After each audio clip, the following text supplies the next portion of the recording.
Hey, everyone logging on, welcome, welcome.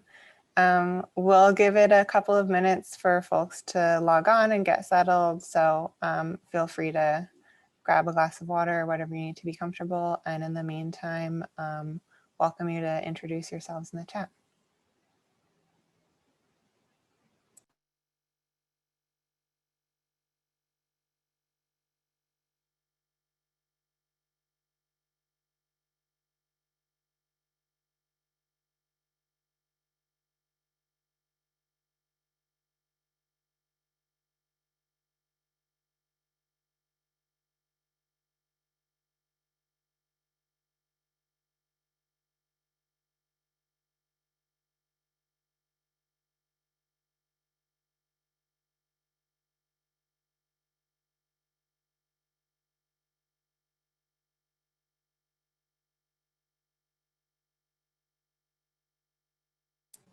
Welcome again to everyone logging on now. We'll give it a minute or two for folks to get here and get settled. But in the meantime, send an introduction to the chat. Let us know you're here.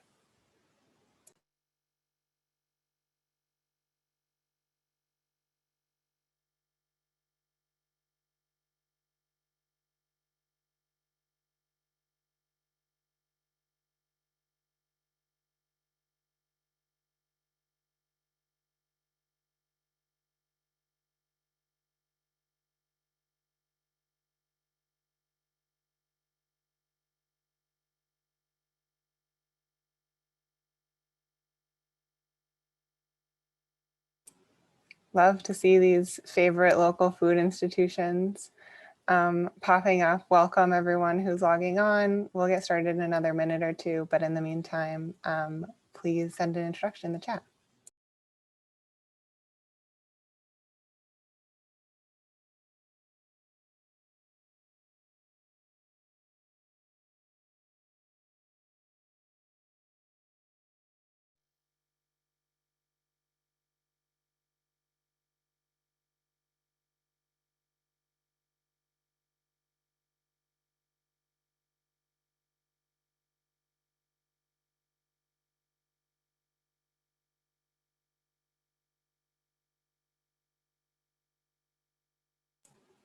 All right, wonderful. Well, keep the introductions coming, please.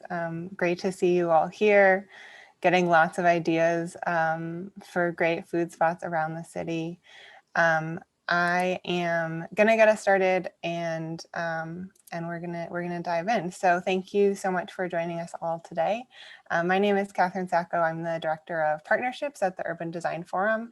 Really excited to be here with you all to share a bit more about our Forefront Fellowship. And I want to also give my colleague Dan a chance to introduce himself.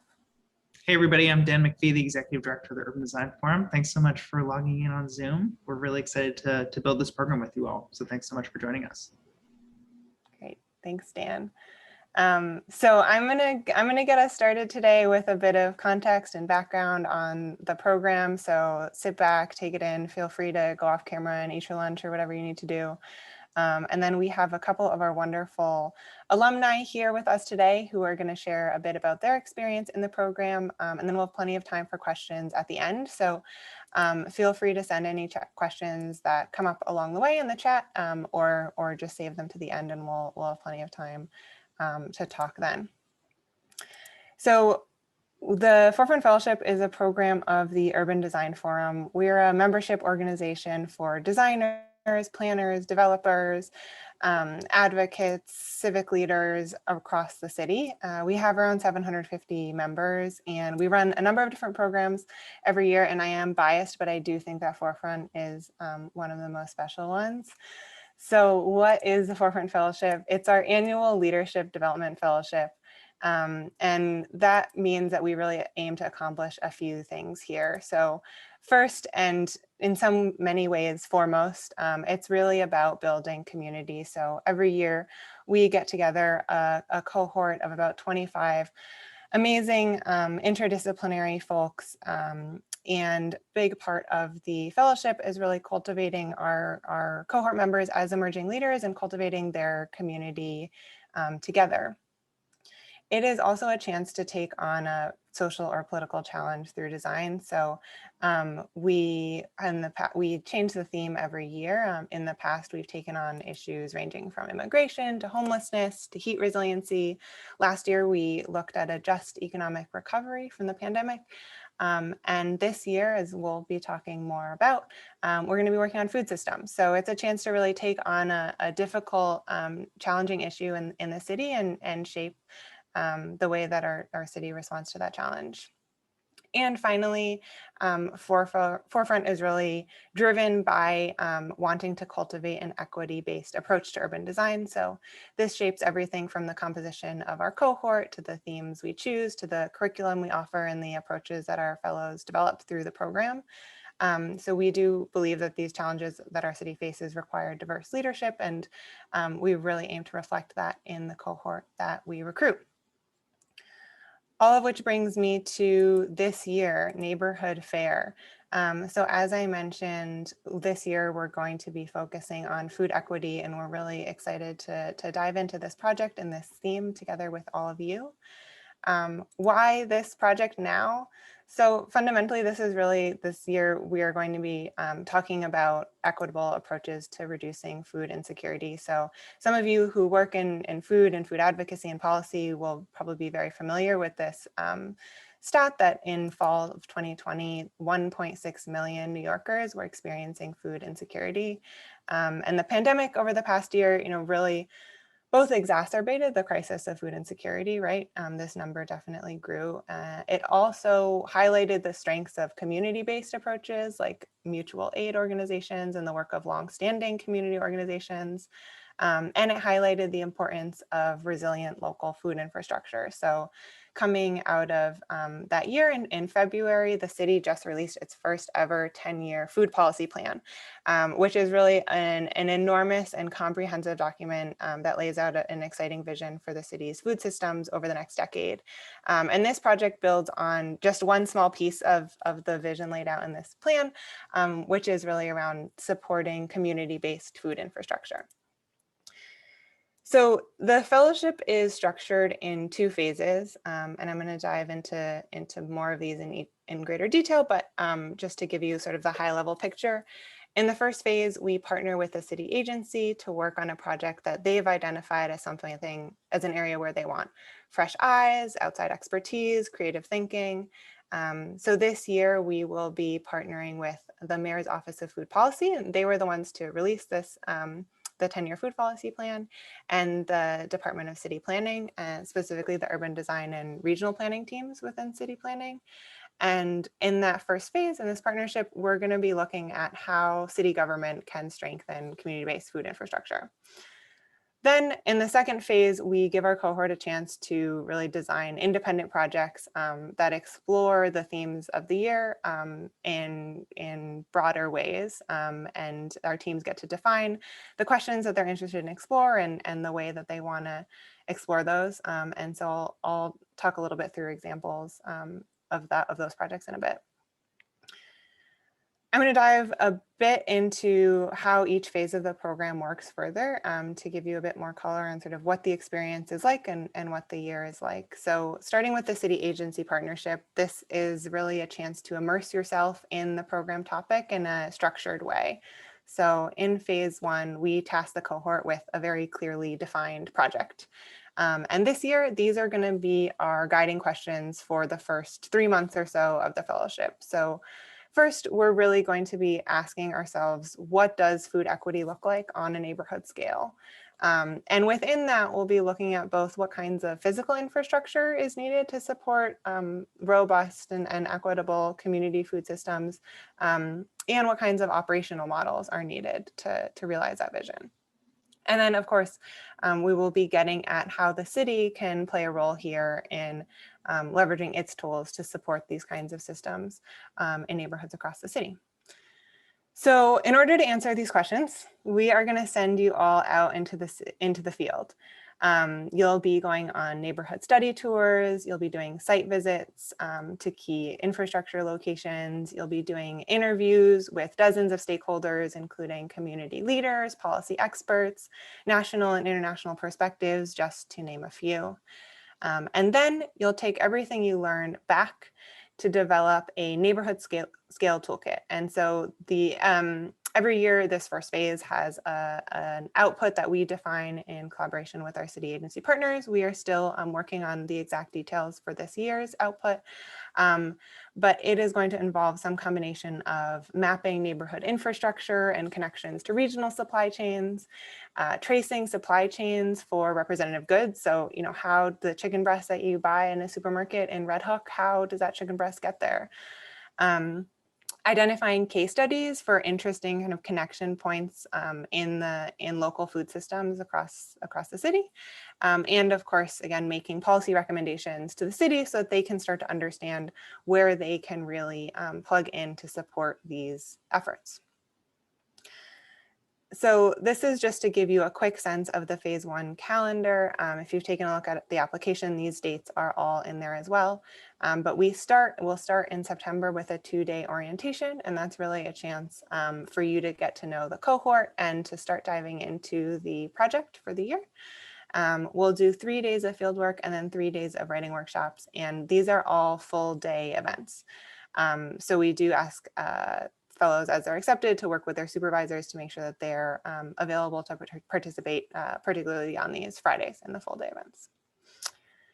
So phase 1 will take us through the fall. And then in December, we give you some time off to enjoy the holidays and reconvene for phase 2. And in the second phase, it's really an opportunity for the fellows to design independent projects. We sometimes frame this as phase 1 being working inside the system and phase 2 shifting to working outside the system.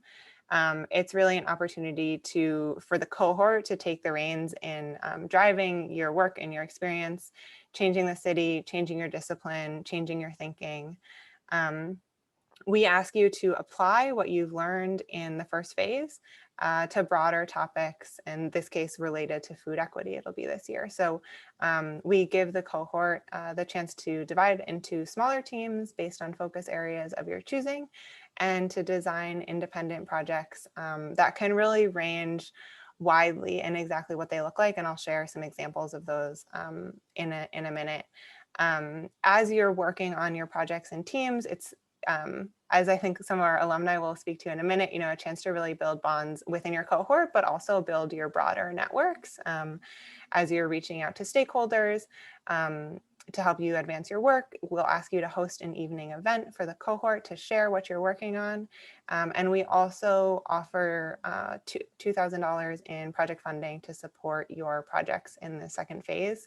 UDF also supports along the way here with workshops for the cohort.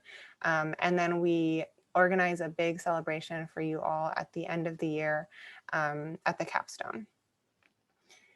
And so again, this is just to give you a sense of the phase 2 calendar. The only full day event here is the retreat in January. The rest of the events are on the evenings, and it's a mix of workshops that we organize and events that the fellows lead themselves. And we meet less frequently as a full cohort in this phase. So this is a longer phase. It's from January to June. But the teams are spending a lot of time in their smaller groups working together on their projects. So I want to give you some examples of the projects that the fellows have worked on in the past to give you a sense of what kind of work comes out of Forefront. And these are a few examples of our phase 1 projects in recent years. So a few years ago, our fellows partnered with DHS to produce design guidelines for all existing homeless shelters, which was a project that DHS initiated and is currently in the process of adopting to share out with their shelter providers across the city. These were, I think it was like 140 plus pages of design guidelines. Last year, the fellows drafted recommendations around heat resiliency in partnership with the Mayor's Office of Resiliency. So this project was looking at heat resiliency in some of the city's most heat vulnerable neighborhoods, and the fellows developed recommendations ranging from design strategies to communications and community resiliency and policy approaches. And we released that at UDF, and that has really been an important tool in kind of advancing the citywide conversation around heat resiliency. And we've seen a lot of, you know, it's an increasingly important topic for the city. So this past year, we worked with Deputy Mayor Phil Thompson's office on a project around the Climate Mobilization Act and energy efficiency retrofits. So this was looking at climate justice and economic justice, and our fellows worked really hard to develop market insights and programmatic proposals that the city could use to invest in minority and women-owned businesses and employee-owned businesses. And again, these have really helped, I think, like spur conversation in the field around this connection between equitable economic development and climate action, and have also given our city partners some concrete ideas and starting points for their own work. So these are, again, like projects with real impact. What working with city partners allows us to really do is respond to tangible challenges and offer like actionable tools and ideas and recommendations that can be taken up by the city or other stakeholders, and really helps the city partner go beyond what they would be able to accomplish on their own. So these are the phase 1 projects. Phase 2 projects are, as I said, really wide ranging. Fellows have a chance to design your own outcomes. And what we basically ask is that you work towards making change in some way. And so a few examples of how fellows have taken up this charge in previous years. The year that worked on homelessness, one team produced this amazing original exhibit that aimed to humanize the problem of homelessness. Another team that year took a much more like policy research and spatial analysis approach of analyzing the availability of public bathrooms around the city. Their work has been published in Urban Omnibus and other media outlets, and they've turned into a source for legislators and community boards and continuing to advocate around increased public bathrooms across the city. We've had a few teams that have partnered with community-based organizations. And so one group in the past worked with the Center for Family Life in Sunset Park to develop resource guides around worker cooperatives. One of our teams this year partnered with an organization called BK Rot to work on a community co-design project. We've had teams that take a more sort of wide-ranging proposal approach. And so last year, when we were working on heat resiliency, we had a team that developed a series of innovative proposals around supporting community resiliency at NYCHA campuses. And we've also had teams that partnered closely with organizations in a sort of a capacity building, technical assistance mode of partnership. And so one of our teams this year partnered with an organization called Compost Power to help them on a few specific capacity building streams. So again, there are really a lot of directions that this phase 2 work can go in, and we aim to kind of help your team through the process of figuring out how you want to make impact and what kind of work you want to be aiming towards. But ultimately, what comes out of phase 2 is really up to you and your team. So a few nuts and bolts, nitty-gritty details that I just wanted to make sure we have on the table here. This year's fellowship, it's a 10-month program. This year's fellowship will run from September to June. We are planning for the fellowship to convene in person starting in the fall. We'll be, of course, keeping an eye on the latest public health guidance and sharing any safety guidelines with our fellows in advance of the program beginning in September. We're also happy to work with accepted fellows on any individual accommodations you may need to participate successfully in the program. So, anything ranging from accessibility requirements to caretaking responsibilities or tech needs or unique health and safety concerns. We estimate that the time commitment is around 4 to 8 hours per week.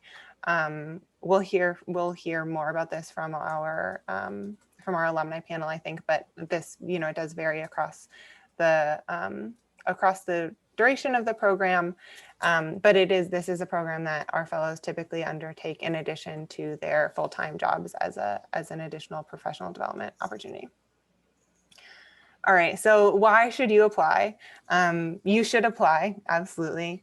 And this is why. So the work really drives the fellowship. It is a chance to work on a challenging equity-based issue facing the city in a creative and interdisciplinary way, and in a way that really encourages kind of generative thinking and outside of the box approaches. The program is an opportunity for you to develop meaningful and creative projects that often last beyond the duration of the fellowship, both through both the first and the second phases. Building community, I mentioned at the top, this is like really, really core to the program. A big part of Forefront is really the chance to build strong bonds amongst your cohort. The Forefront Fellows are an amazing group every single year, and more often than not form really close relationships that last beyond the fellowship. We are really committed to this program as a way to support you in cultivating your leadership skills and network. And so that happens not only through the project work, as I've kind of described, you're interacting with dozens and dozens of just like brilliant leaders across the city over the course of the year. But we also, as the Urban Design Forum, have a network of about 750 leaders across the city and the world. And we really work hard to connect our Forefront Fellows to our members. You are welcomed into the forum community in perpetuity, basically, as a Forefront Fellow. So it's a great chance to build your professional networks. And of course, we wouldn't be here if it weren't like just a ton of fun. So a little bit on who should apply. We really emphasize building an interdisciplinary cohort every year. So we are looking for architects, landscape architects, advocates, planners, engineers, developers, public officials, community leaders, technologists, data scientists, lawyers, scholars, journalists. If you don't see your profession on this list, we probably still want you in the cohort. Again, like part of the magic of Forefront is really bringing together people with really different professional backgrounds and skills and expertise. Our fellows typically have around 5 to 10 years of work experience, but that's not necessarily a hard and fast rule. We are looking for fellows who have demonstrated interest or experience in the topic, so in food systems and food equity this year. And the one hard and fast rule we do generally have is that fellows must live or work in New York City. So I know we are still kind of like returning to our in-person world, but we will, as I mentioned, be planning to convene in person in September. So you will need to be located in New York. Applications are due in just a couple of weeks, Wednesday, July 14th. It's a pretty straightforward application materials. We just ask for your resume or CV, a brief statement of interest, and a nominating letter. The nominating letter is optional, but we do encourage it as a way for us to better understand you in the words of someone who can sing your praises. We ask that you make reasonable efforts to commit to the required dates that are indicated on the program application. So just check those. And as you're applying, we'll ask you to let us know if you have conflicts that you know about with any of those dates. So that, I think, is the end of my slides for today. So thank you so much. I am going to bring our fellows, our alumni fellows on now. And like I mentioned, we'll have time for questions. But if you have anything that you want to touch base with me on individually, feel free to always reach out by email. My email is catherine@urbandesignforum.org. And so with that, I'm going to take my screen share down. And can I get, let's see if I can find Andrew, Ale, and Jill in the chat. Are you guys here? Can I ask you three to introduce yourselves quickly, maybe starting with Ale, who I see on my screen first. Hi, everyone. Thank you, Catherine and Daniel, for inviting me to this event. I'm very excited to be here to spread the love and interest to the Urban Design Forefront Fellowship. I'm an urban designer and city planner, working right now at the New York City Department of City Planning in the Brooklyn Borough office. Been there for 5 years, and before that I worked almost 4 years in 2 local governments in Caracas, Venezuela, building public spaces and doing urban plans. I'm also a painter and co-founder and co-editor of a Spanish blog in urban design and planning issues called Transecto, which I invite you to visit after you visit the Urban Design Forum page. Please. I will pass it to Andrew.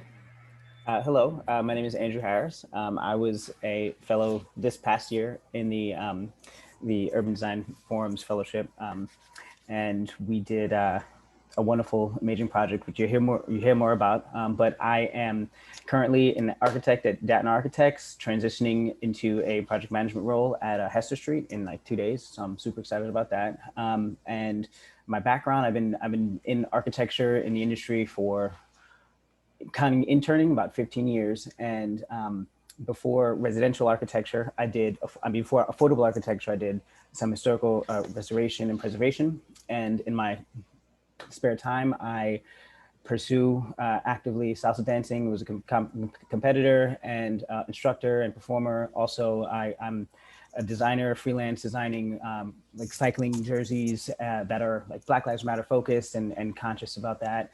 And also, I love to cycle in general. And yeah, so that's a little bit about me.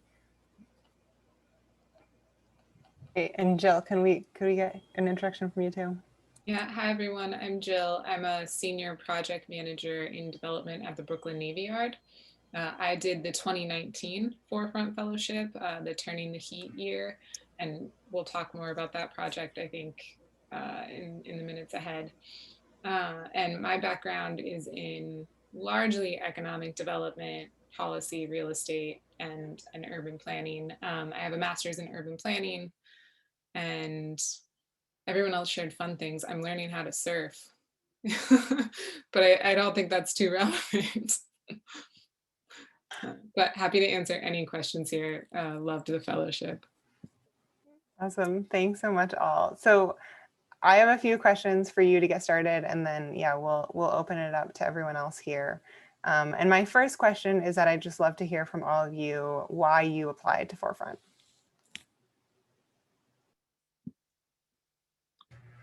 In the same order. You can pick your order. Jump in. Whoever Andrew. wants. No, I started, not you. Okay, I'll say, Catherine touched on this. The fellowship to me was a pretty special opportunity to get to work on an equity-based challenge in New York City, and to do so without the constraints of the same politics and business priorities that I have in my day job and expect to confront in my day job. So to get to tap into that creativity that was familiar to me more from grad school. And I did this about 1 or 2 years out of grad school, and I was very much excited to have an interdisciplinary team of talented professionals that I could work with, which it absolutely lived up to. But that was a big draw for me, and now I need to find another way to get that periodically. So the fellowship wasn't on my radar at all. I was tapped by a coworker, and then I consulted with my team of close individuals, and they were like, hey, you should check this out.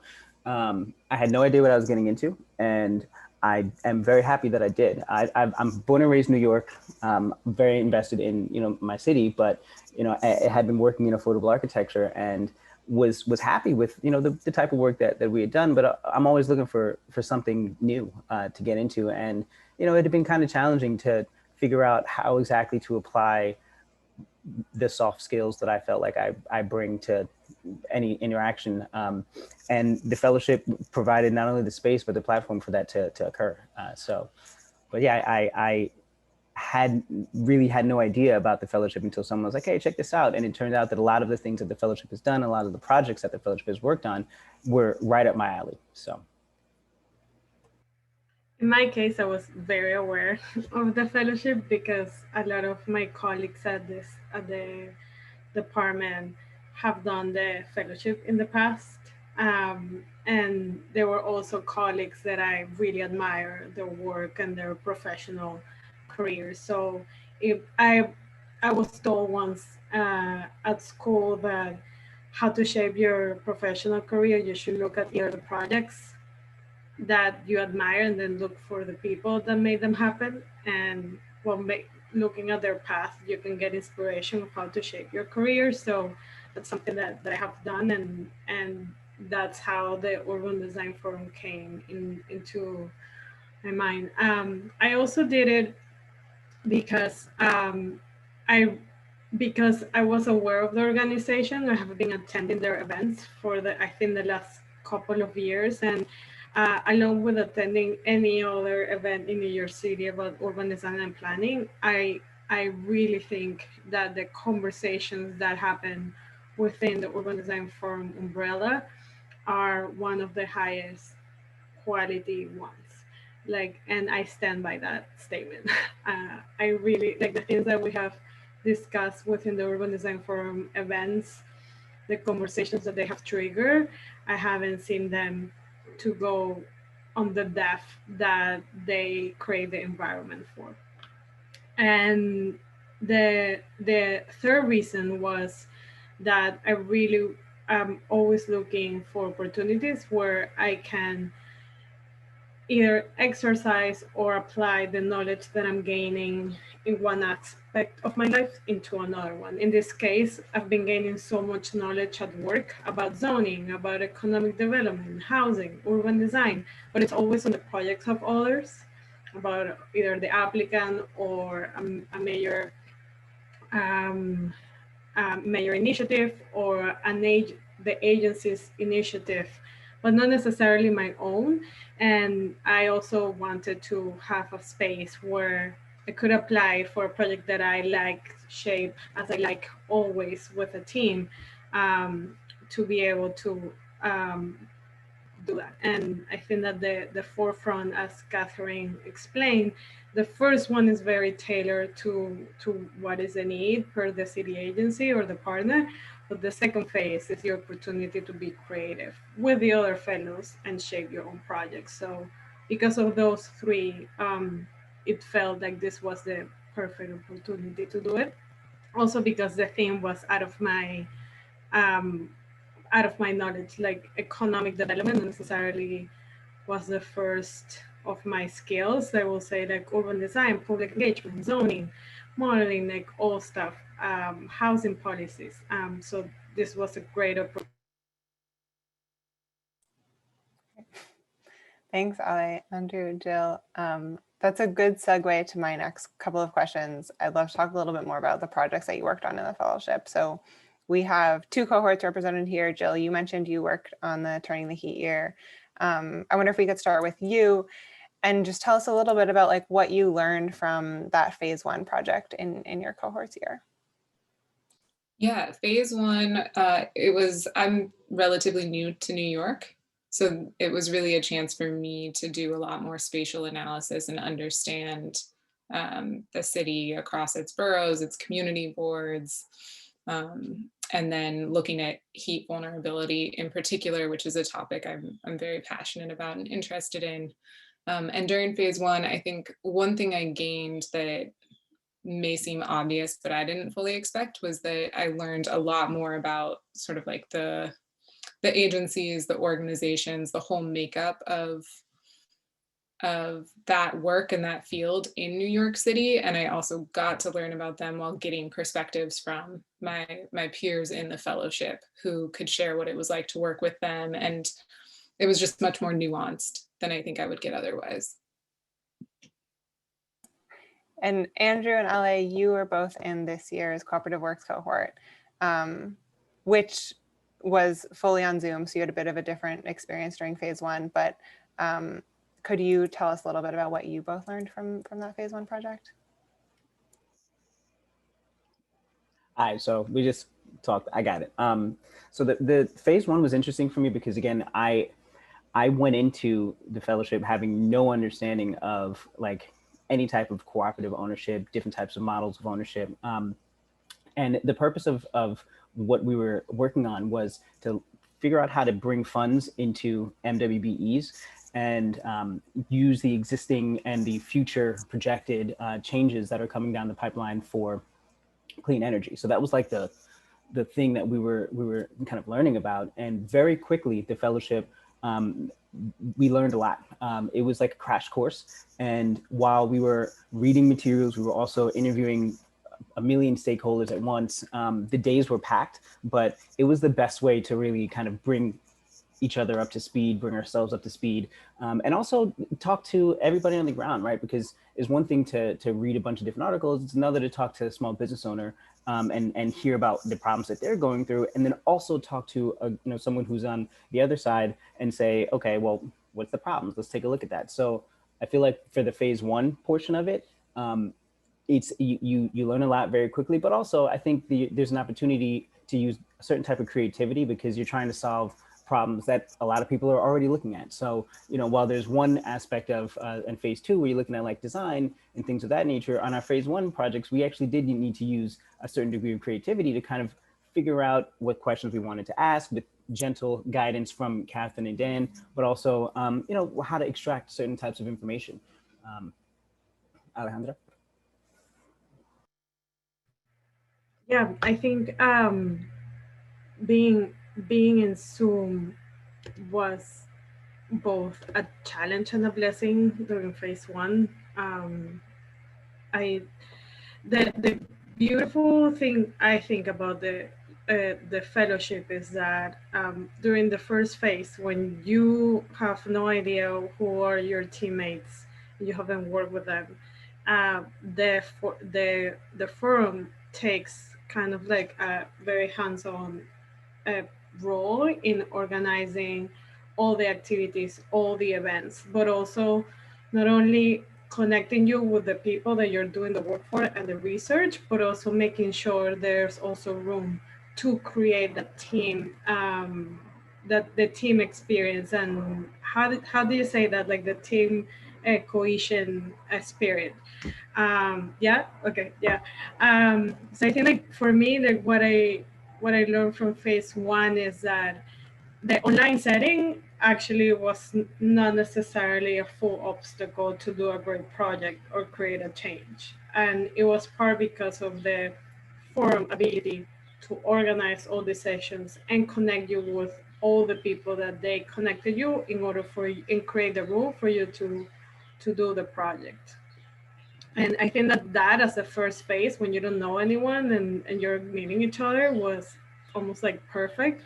And then the second one, after having like 4 months working together on that project, then now you know the personalities, you know the rhythms, you know how they talk, you know how they express. You like now you can start building, the team towards your project together.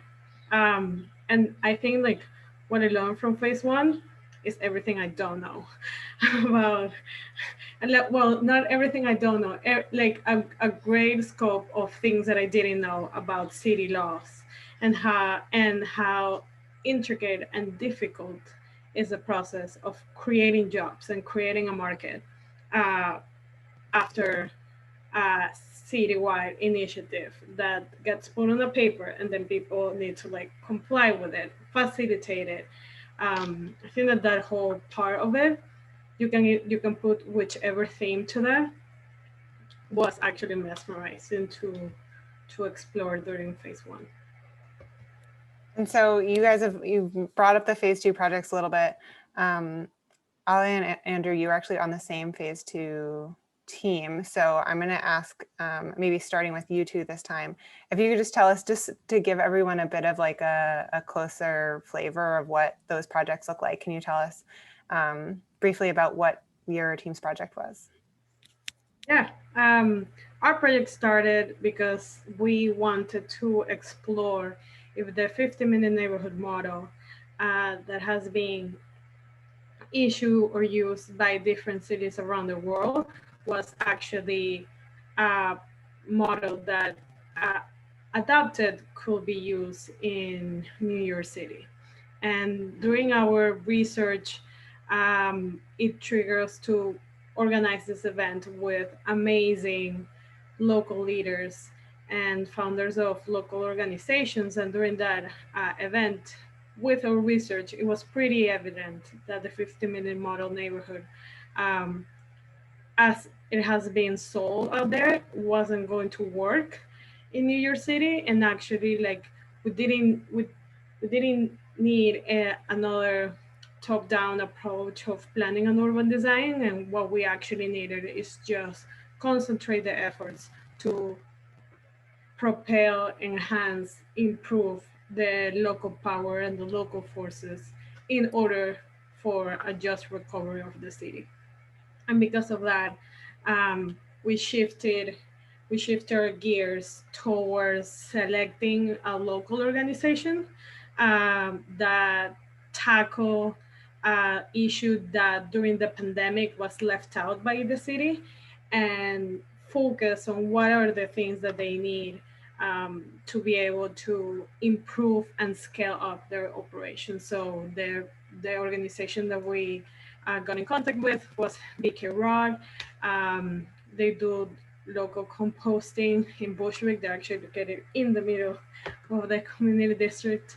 And they took into their own house the waste, the organic waste management of the community when the SAY actually stopped it during the pandemic. And during our project, what we realized is they needed not only to improve their local operations at the site plan, we also may work with them to make recommendations of how they could move towards a co-op organization, and also we explore ways of how they could scale up their operations further than Bushwick and Bed-Stuy. Yeah, and we had an opportunity.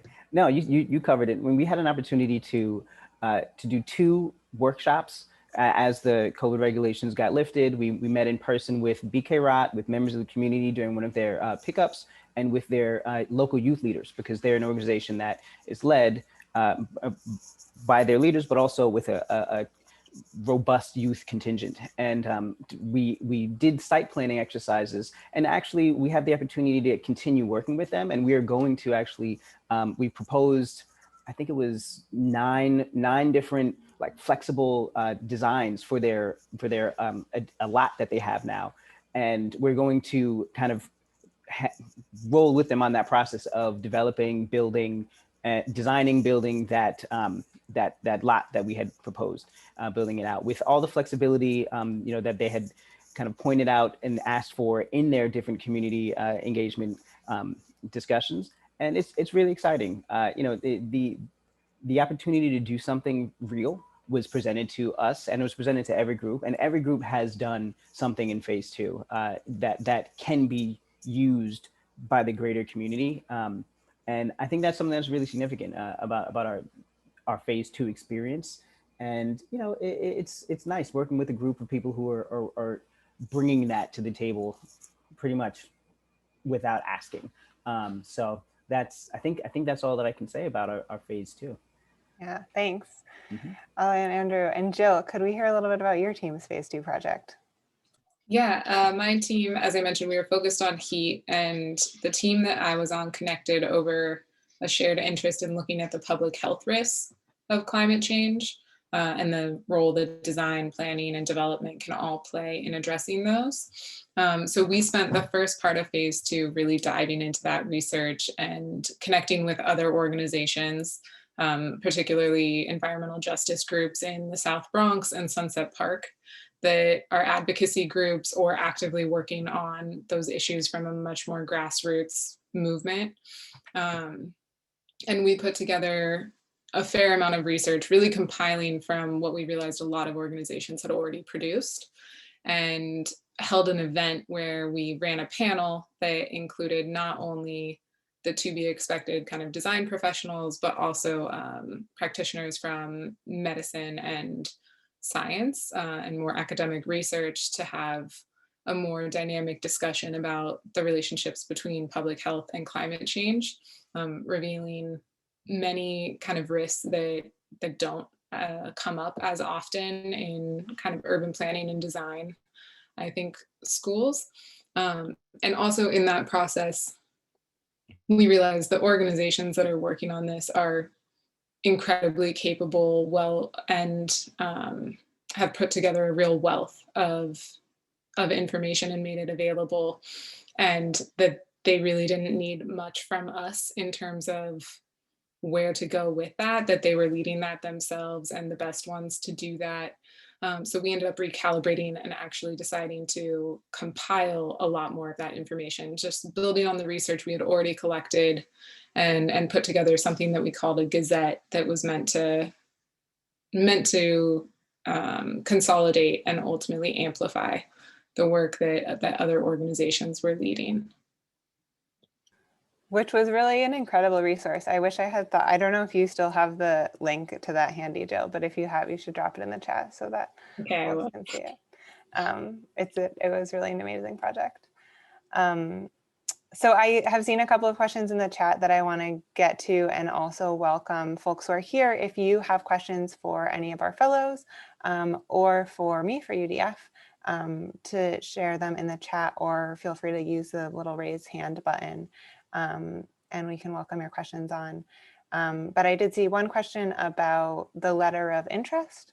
And so this is laid out in the application too, if you want to reference it there. But basically there we're looking for you to talk a little bit about your interest in participating in the Forefront Fellowship, why you're interested in this program, a little bit about your recent work and research, either as it relates to this year's topic of food systems, or more broadly about your commitment to building equitable cities. And then your interest in this year's particular topic of food systems. So why this year, why this topic is interesting to you. And then there was another question about the topics covered in the workshop. So the cohort workshops during phase 2, we try to sort of tailor these to the skills that we see the teams and the cohort see as most beneficial to that year's cohort and the teams that the projects that they're working on. So it's a combination of sort of like skills-based workshops on things like public speaking and storytelling and policy change, and project feedback workshops, which are structured more similar to like a crit that you might see in grad school. Yeah, I think those were the only other. Were there any other questions? I'll keep going, but I do want to just like make space for if there are questions from folks who are here, either in the chat or with. I see Olivia, you have your raised hand. Yeah, hi. Thank you for the information and for all the alumni for sharing their experience. It's super interesting to hear.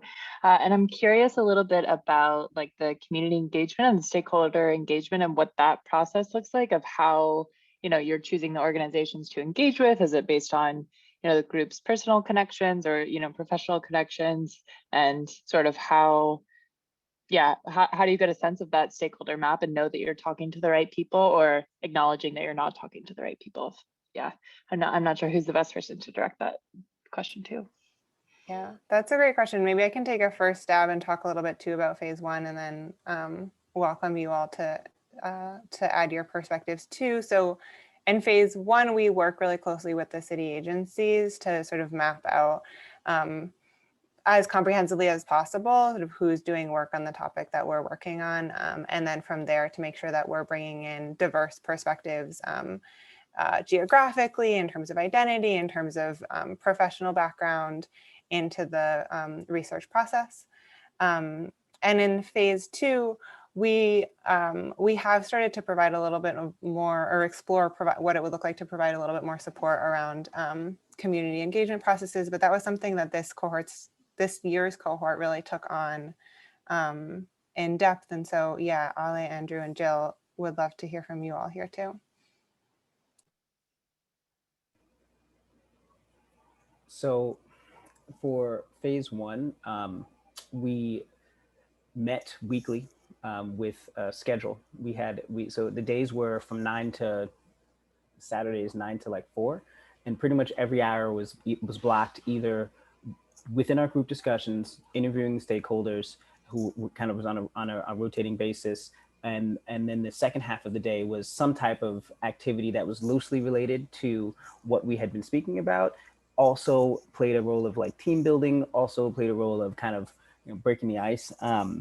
And I think one of the things that we took advantage of during that phase was to be very direct and straightforward to the stakeholders. Like one of the fellowship's ability to call a thing, we were able to ask stakeholders, hey, you have an issue with retention. Why are there no Black people in these organizations? Hard questions that coming from different, different directions. And, I think they were able to trust that we were coming from a place of not critique, but also, but more so rather just trying to figure out what the issues are to better help answer the questions that we were trying to answer. So that was the phase one experience. And then the second half of that was after the stakeholder interviews and things like that were over, we had a ton of information to go through. So it was a writing workshop, and again, new skills. I don't know if it's going to be the same the next year, but we had to get together and we had to figure out how to write proposals very, very quickly. And again, the fellowship had helped tremendously by just giving us a structure within which we could work. So Sure. To add to that, I think like for phase two, you also rely on the connections, network, and the knowledge that you bring as a fellow and that your team members bring as fellows. Like when we built our event, for example, or how do we connect, and we brought 8 different local leaders and organizers. We were the ones that decided it in-house.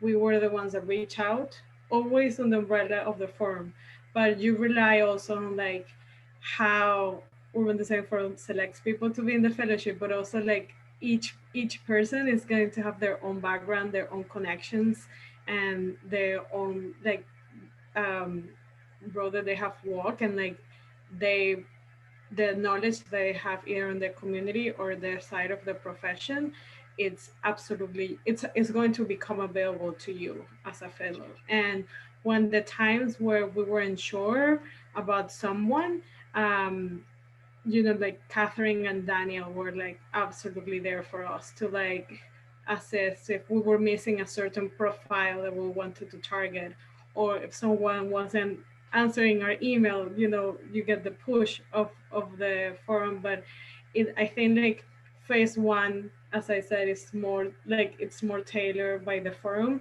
and phase two, it's what you can build within your team. And that's also how we got the organization that we work with. It was through one of the fellows. Yeah, And great. That Jill, makes sense. Yeah, thanks, Olivia. Jill, I did want to hear just briefly about how your team engaged with it, because you took a really interdisciplinary approach as well. Yeah, I would say for phase one, the forum gets a lot of credit for balancing, bringing in experts in the field and also connecting us with community-based organizations. So I think they cover it very, very well. And then phase two is your chance to go deeper with your own network, like everyone's saying. For my team, we just reached out to a lot of people. We actually cold emailed most of the people that we talked to. And we put together a nice letter to do so. And the forum was very supportive in terms of using their letterhead for things like that we had to do, or connecting us to people, giving us names. And then we really relied on that final question in conversations of who else would you suggest that we speak to, which is where I think the best recommendations tend to come from. But we were connected to a doctor who runs an incredible clinic out of East Harlem, bringing healthcare into people's homes, who was on our panel and ended up also providing a pretty amazing network for us into medicine and ultimately more science, insurance, areas we didn't expect originally to go. Great. I see a quick question in the chat about the level of interest in the dynamic between land use and food equity for this project, which I think, yes, that is definitely going to be a key focus, particularly in the partnership with DCP. We've talked a lot about questions like, co-locating retail with community gardens, or locating small scale production in retail areas. So there will definitely be a strong land use angle, I think, on this work. And then I see Bianca and Tim both have your hands up, and I wonder if I could welcome you both to ask your questions, and then we'll respond to them at the same time. Maybe starting with Tim. Thank you. Yeah, I'll keep it quick. Thank you for putting this session together, and I'm really excited about the program. The two things I wanted to ask about were, I guess this is a little difficult to guess before you know what people work on in phase 2, but do you have any impact measurements in mind for the program? And I'm particularly interested in things that would show an objective impact on the outcomes that communities have. And then the second question that I have is what the relationship this year will be between the work that is done and the fast forward plan. I got that name right? The food forward plan with the policies and suggestions that are laid out within that. Great. And Bianca, could we take your questions as well? Sure. So this fellowship sounds amazing. Thank you for your work in leading it. I think it's not for me because I have about 20 years of work experience, but I'm hoping someone from my team applies because I just think it's such a great opportunity. My question is actually, so I am a food systems practitioner. I'll spare you the details at the moment of the work that we're doing, but it seems incredibly aligned with the work that you do. We're actually close partners of BK-ROT and CFL,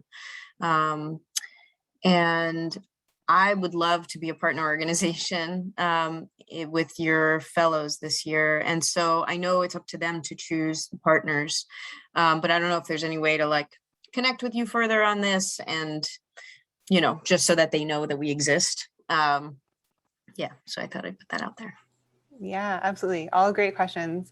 So thank you. And in reverse order, Bianca, yeah, let's definitely connect. So feel free to send me an email and we can chat further about. Sorry, yeah. do I have your email address? Yeah, Dan, can Are you the send one it in the emailing chat? us?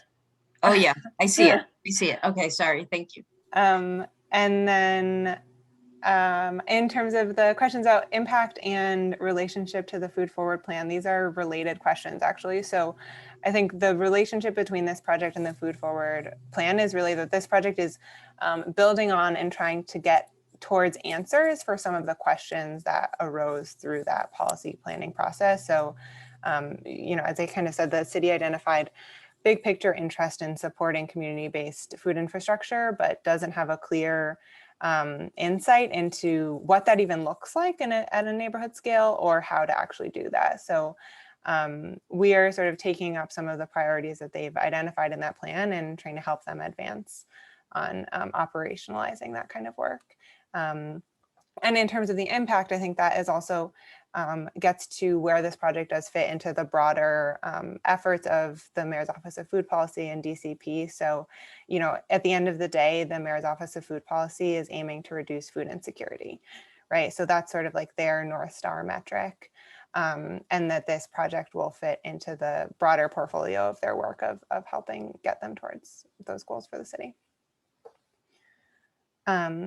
I know we're almost at the end of the hour, so I just want to give our alumni a last chance to add if there's anything you wanted to add around your experience in the program, what you got out of it, or one thing that you would want someone who's applying to Forefront to know. I'm gonna answer for at least for me, but I'll let everyone else also chime in. For me, the fellowship has been an incredibly transformative experience, and I think it's important to recognize that when we got into the fellowship, when we started, it was pretty much in the middle of everything that was going on in the aftermath of George Floyd and the riots and the social reckoning that we were facing in our country, and it didn't stop. Every time we met, we had to take a moment and just kind of ground ourselves in the reality of what we were living through, and that experience for me, led by Dan and Catherine, ultimately changed how we interacted as a group, because it was very refreshing to find a group of people who could just gather in the moment and say, okay, these are the issues that we're trying to address. Let's move forward, you know, together, honest, vulnerable, and ultimately everybody showed up every freaking time, and it was the only thing that got me through this year. So I think I would like everybody to know that it's so much more than just a fellowship. Like the people that you meet do become your friends, and everyone in my group, like we have dinner plans for the next like year pretty much, and we're tight, and we went through it. And I think that was something that impressed me about the fellowship, is everybody was willing and able to show up and kind of get uncomfortable, and that's really important. So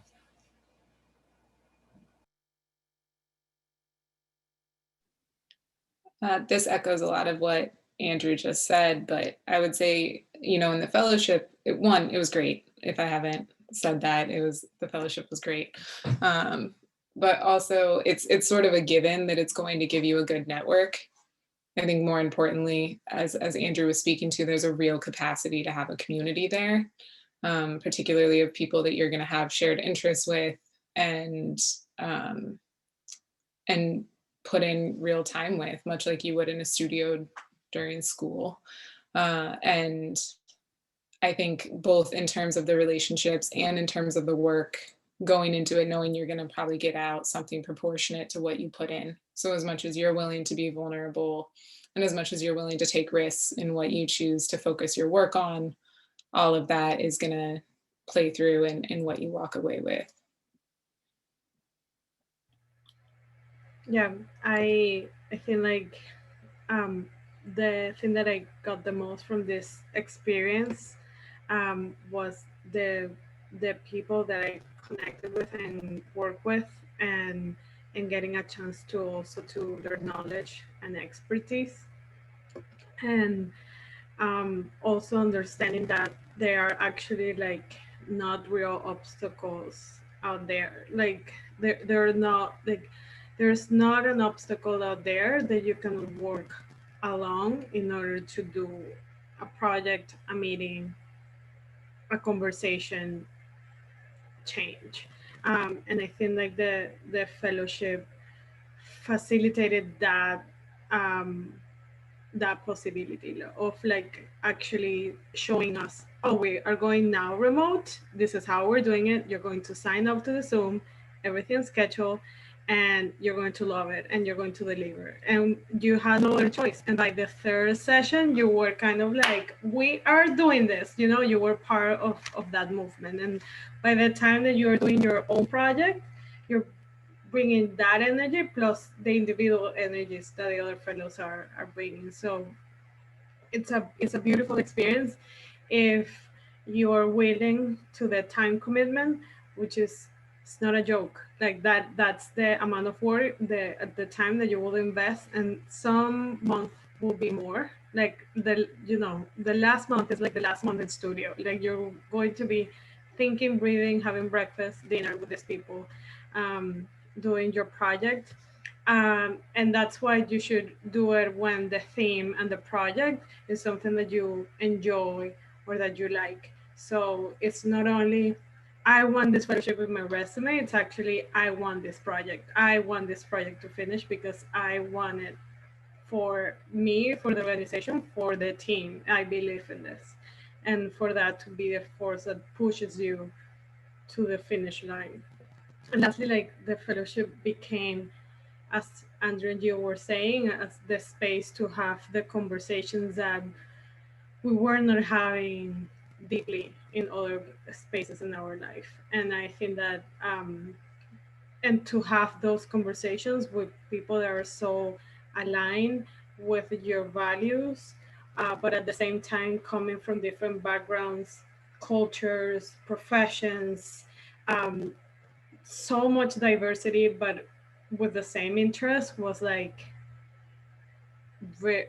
it was magnificent. So I highly, if you're up for it, don't doubt to apply. You won't. Great. Thank you so much, everyone. Special thanks, Ale, Andrew, and Jill for being here to share so much about your experience. The fellowship really is what the fellows make of it. So we have big appreciation for what Ale and Andrew and Jill have done through their time at Forefront. Thank you all for being here today. If you have any questions, feel free to send me an email. Again, that's Catherine@urbandesignforum.org. And hope to see applications for many of you. Again, it's July 14th is our deadline. So thanks so much. Have a great day. Thank you, everyone.